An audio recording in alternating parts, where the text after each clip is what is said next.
L'identité de genre, cette expression date des années 50-60, quand des médecins qui étudiaient des personnes transsexuelles devaient différencier le sexe biologique de la naissance du sexe psychosocial construit par la culture. En résumé, cela veut dire que physiquement une personne naissait homme ou femme, mais se sentait culturellement différente de son genre de naissance. Alors que ce sujet ne semble pas toucher tant de jeunes que ça, on sent clairement qu'un effort médiatique pour affirmer cette théorie. Que ce soit dans les séries, à la télé, les émissions, les intervenants, même dans les écoles. Comme si cela devait devenir impossible, envisageable pour tous, sous-entendant même que Dieu finalement se serait trompé. Mais la Bible nous dit la chose suivante. Dans les psaumes, « C'est toi, Éternel, qui as formé mes reins, qui m'as tissé dans le sein de ma mère, et je te loue de ce que je suis une créature si merveilleuse. » Mais les personnes qui passent par ces doutes ressentent une souffrance forte qu'elles ont besoin d'apaiser.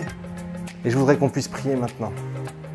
Seigneur Jésus, je te prie en particulier pour la souffrance que ressentent ceux qui passent par ces doutes quant à leur genre.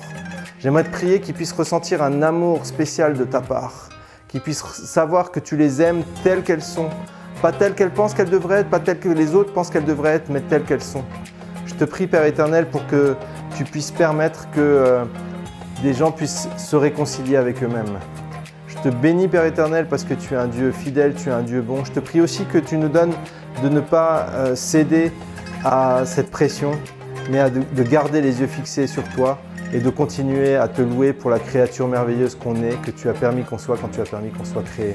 Merci parce que tu nous aimes, Seigneur. Amen.